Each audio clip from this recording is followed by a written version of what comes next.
Kevin McKenna, Scottish independence. If I put those phrases in Google, I get scores and scores of articles coming up, and many of them seem to be quite lamentable, not really upbeat. Is Scotland serious about independence? Well, yes, the Scottish people are serious about it. Since we had the first referendum in 2014, Yvonne, we've had, by my reckoning, about 10 elections in 4 different UK political jurisdictions. Obviously, the UK general election, a couple of Holyrood elections, local authority elections. 3 prime ministers. Yeah, 1 European election. And, you know, if Brexit was seen as a referendum of sorts, 67% of Scots voted against it. And in each of those elections over 8 years across all those political jurisdictions, the main party of independence in Scotland has won, and won very comfortably. And either implicitly or explicitly at the top of their agenda has been that there will be a referendum and Scotland should be an independent country. You know, people aren't stupid. It doesn't have to be spelled out for them. If you're casting a vote for the SNP in any of those 10 elections, yeah, okay, you might not be utterly convinced of independence, but just by voting for the party, the main vehicle for independence, is something that you're interested in. You know that this is at the top of their agenda. So all those elections taken in tandem with opinion polls over the last 2 years, which show independence running at anything between 48% and 54%, indicates that a large proportion of the Scottish electorate, 8 years after the first referendum, still want Scotland to be independent. And there's 2 ways of looking at that. If you were an optimist, if you're an optimistic independence supporter, you say, well, the facts speak for themselves. Around 50% still want independence, and they haven't gone away as the unionist parties thought they might after 2014. They haven't gone away. However, if you were taking a more cynical view, you could say, well, if that's all, if independence has moved only a few points, because it was 45% in 2014, despite the travails of Brexit, despite the lurch, not just to hard right politics, but actually the Conservative Party being annexed by almost a hard right cult, and you would say, well, why is it only climbed a few points?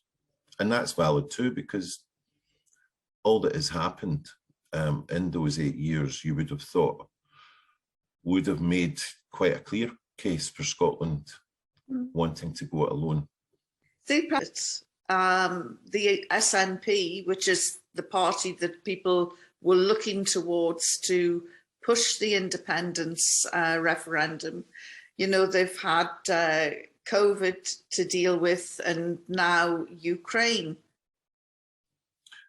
Well, every year since 2015,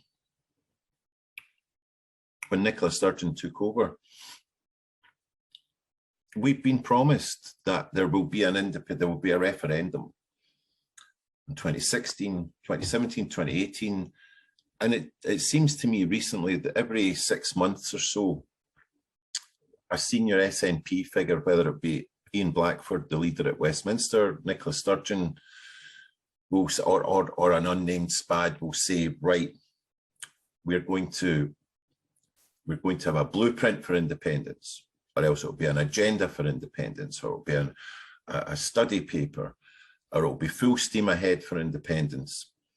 And you begin to think this is cynical manipulation, because they know that one of the reasons for their big surge in support was because of the number of Labour supporters who had come over to them, because they too, maybe not actually liking or being actually connected to the SNP, but they liked the idea of independence, of decoupling from what they saw as a hard right agenda happening in England. And so you begin to think, not long before each of these elections, you will see, you know, when independence hasn't actually been mentioned by SNP supporters, suddenly there's a surge of mentions of independence in their Twitter accounts, you know, to build the fervour for the election that gets them another 4 or 5 years, big salaries, expenses, increase their pension pots, and then they don't mention it again. But last week, an interesting thing happened, because Ian Blackford, the leader at Westminster, who's not very good, said predictably, when asked about independence in 2023, well, our focus is on Ukraine at this moment. And you immediately think, well, what can Scotland possibly do to affect the Ukraine situation? Yeah, it would be good if we were able to take more refugees, but we can't, because that isn't, we don't have that power devolved to Scotland.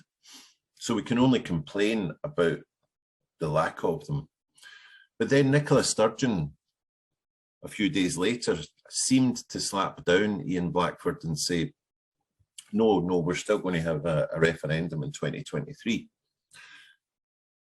And even if you were convinced by her sincerity of that, well, the other big elephant in the room is, yeah, but the UK government, Boris Johnson, has repeatedly said he's not going to even entertain the notion, which he has to before a Section 30 order can be triggered.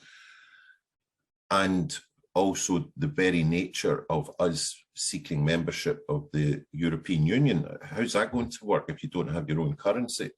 How long will that take? It's certainly not going to be a case of, look, we're independent, let us in. We're talking about 10 years here, Yvonne.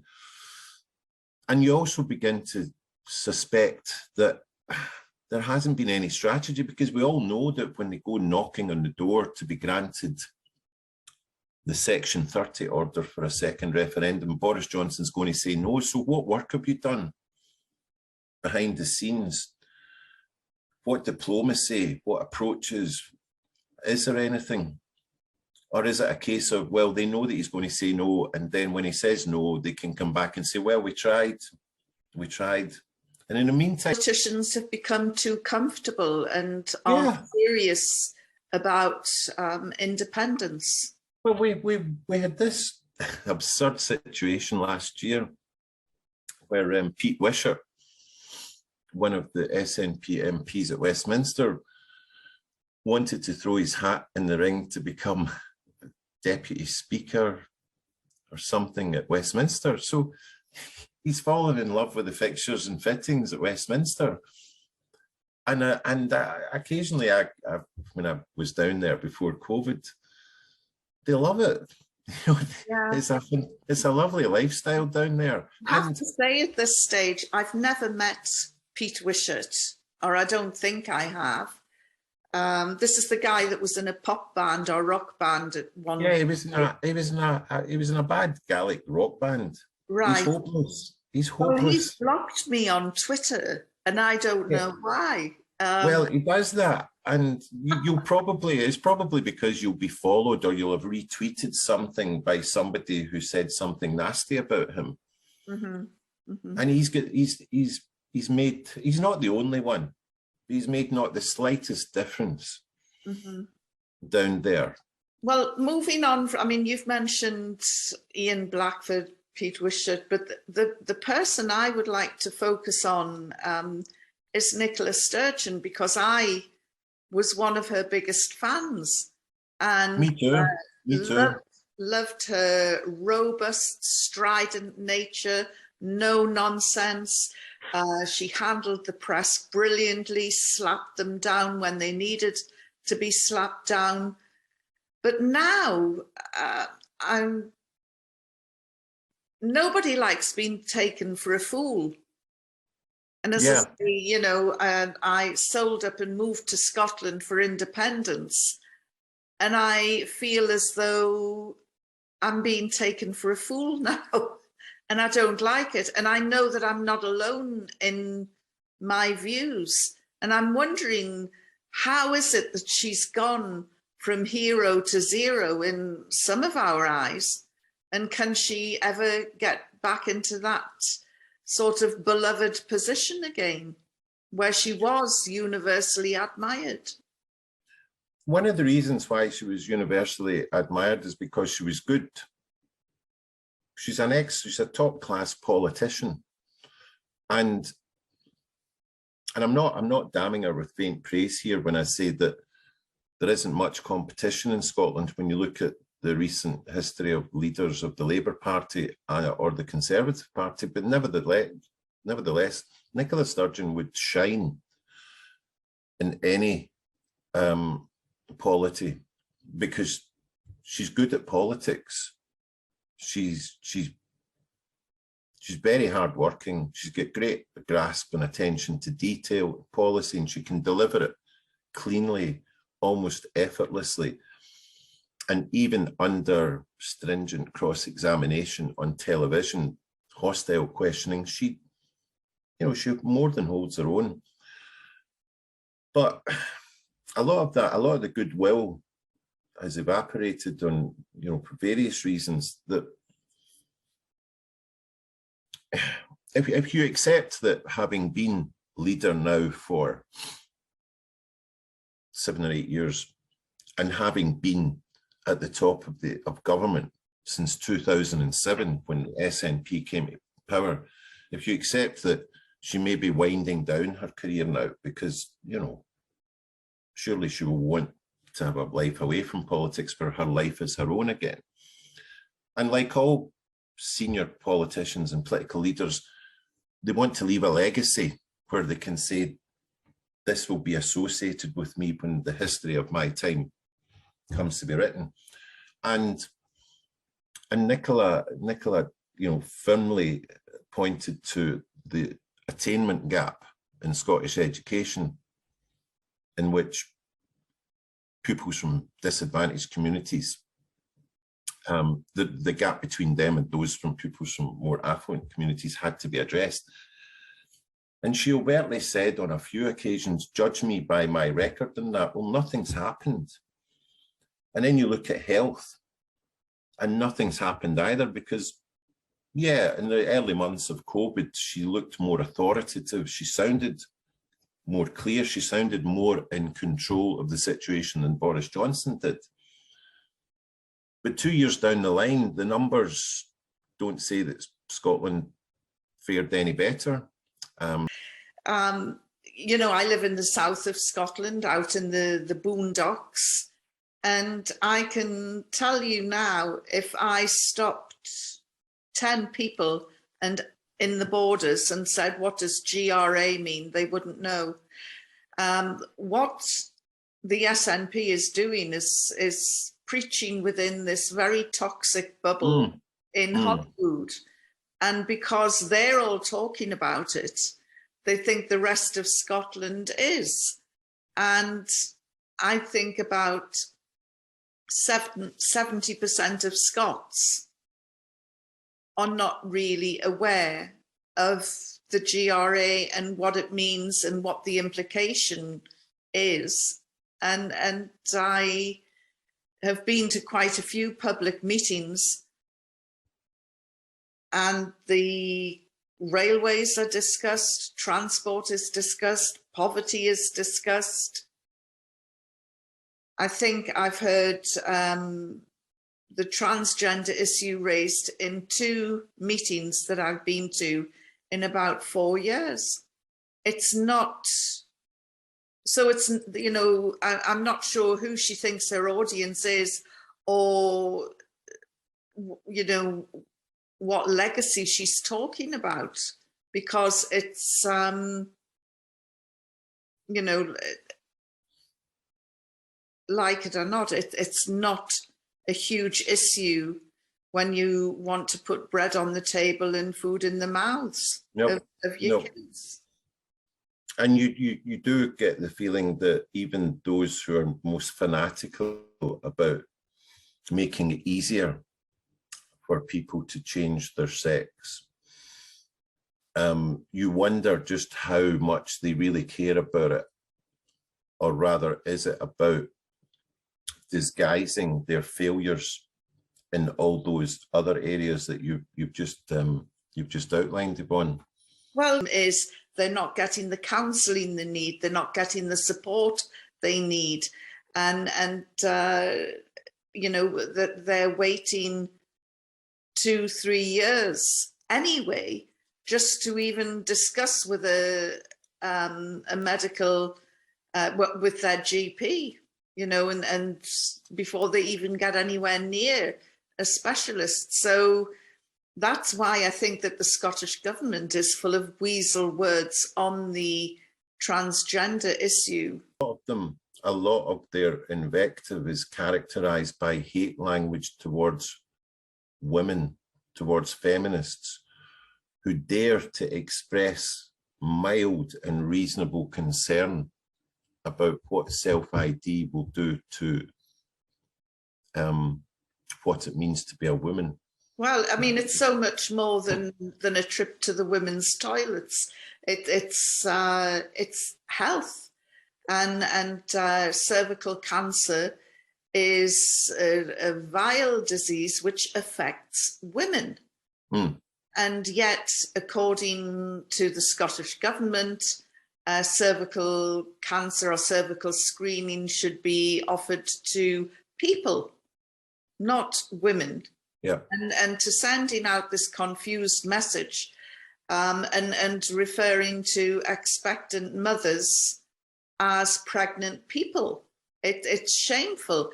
And yet, when it comes to prostate cancer or testicular cancer, a men-only disease, all of the health literature out there is addressed to men, and it's referred to as a male cancer or a male disease. And so you've just done something that actually mirrors what is happening on the political landscape, because I wanted to talk to you about independence, and we've now drifted away into this issue, which has become so toxic and so corrosive that people have almost forgot about independence. Well, it kind of goes back to your one of your original questions about why Nicola, why she's lost a lot of support from within her own party, especially among women who worshipped her. And this may come back to bite them, because if there is another referendum, one of the hallmarks of the independence side in 2014 was the amount of volunteers. They did thousands of volunteers willing to put in whole day shifts, selling independence, knocking on doors, explaining, attending public meetings on a nightly, daily basis. And a lot of those very active volunteers have been sidelined and alienated by this. And if there was an independence referendum anytime soon, I know for a fact there are dozens, probably hundreds of people who the SNP relied upon to campaign don't want anything to do with it, because they've been betrayed. They feel that they've been betrayed, and also because they've been bullied and intimidated remorselessly by people very close to the SNP leadership. It will take a long, long time for that to heal, if it ever does. Say that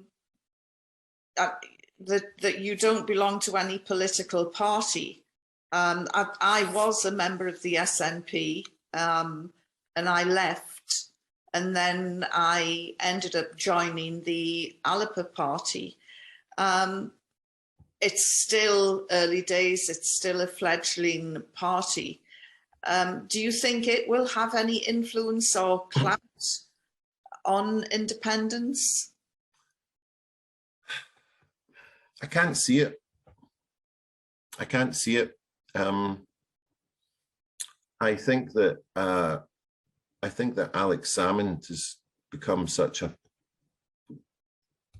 no matter what your views might be on Alex Salmond, he's become such a corrosive figure amongst many on the yes side, rightly or wrongly, because of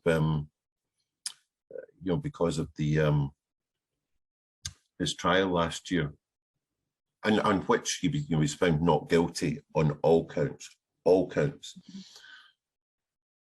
But some of the detail wasn't good, and it will stick to him, and it will stick to any party that he has joined. And there are some, who had great affection for Alec, who maybe felt that the best thing for him to have done would have been, to have reflected on what got him into the dock, reflected on his acquittal, and maybe done something else, written his memoirs. What about Labour? Could Anas Sarwar, if he changed his position and went pro-independence, do you think that he could resurrect the party to how it used to be, or do you think that's dead in the water? I don't think he even has to go as far as backing independence. All he has to do, I think, is signal that Scottish Labour will be happy to go ahead with an independence referendum. They're a party of the union, that's okay. But they have many people. No, first and foremost, they're a party of social justice. Within that, you can say, this matters more than whether Scotland's independent. That's valid. And there were many of their members who, wanting that, also felt that there was a better chance of that happening in an independent Scotland. All I think he has to do is just not oppose a referendum, because at the moment, there are people who would like, I think, to rejoin the Labour Party or to vote for them again. But they can't when it just seems so opposed to the concept of independence, and they seem closer to the Tories. They're wrapping themselves in the Union Jack. And I can't understand it, because by continuing this hard line, this unionist hard line, both, Anas Sarwar and his predecessors have marginalised the party in terms of Scottish politics, because whether this is good or not, the big question that has dominated Scottish politics for the last 10 years has been the constitutional one. So you need to be in there and have a sensible position on it. And Labour haven't, and it means that they've even been overtaken by the Tories in Scotland, which was unthinkable 5 or 6 years ago. And it's purely because of this absurd stance, opposition to independence. And it's not going to, unless they change that, they can forget it, because they don't have any one politician that's charismatic enough. Who's going to deliver it? I increasingly have my doubts that it will be Nicola Sturgeon. And who's going to deliver it? Wow. I mean, there's some decent people in the SNP, but this is probably a discussion for another time. But they've kind of quietly embraced a neoliberal social agenda, business agenda, bit by bit selling off parts of Scotland, not doing enough on land reform to unstitch the pattern of unequal land ownership. Well, selling off do we need a rallying figure? I mean, one of the things that I found attractive when I first came to Scotland was that it didn't seem hung up on the cult of personality. That has changed now. And it's either Saint Nicola or Damn Nicola, whichever, and it's polarized. Do we need an individual, one charismatic individual, or can we just all collectively, I love the term all under one banner, all of us first. Can we collectively get this juggernaut over the line? Yeah, we can.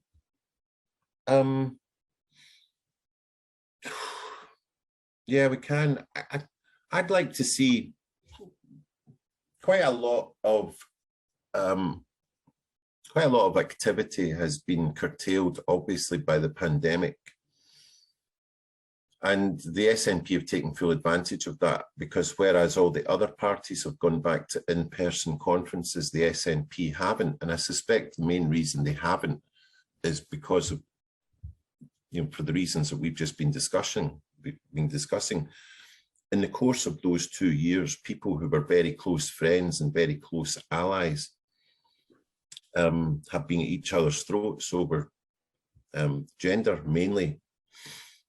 And so, to have a conference while that is raging, there could have been quite a few nasty scenes, unpleasantness, beastliness. But they're going to have to go back into the conference hall sooner rather than later. And some hope that Mike Russell, one of the big beasts of the SNP, will actually attend the next All Under One Banner march. And that's good, because the SNP High Command have tended to be disdainful of these people, the rank and file. They're a bit edgy, they're a bit, unpredictable. They've got a few dodgy connections because they're so centrally controlled, the SNP, that anything that's unpredictable, anything that doesn't quite tick all their boxes, they're suspicious of. Anything that they can't control 100%, they don't like. But they're going to have to loosen up. So, yeah, it is a bit pessimistic, but be cheered by the fact that the movement hasn't gone away. Well, on that note, Kevin McKenna, thank you very much. I appreciate your time and insight, and let's hope. Let's continue the conversation at some various points and keep in touch. Yes, yes. And okay. all the best for your work as well, Yvonne. Yes, thank you.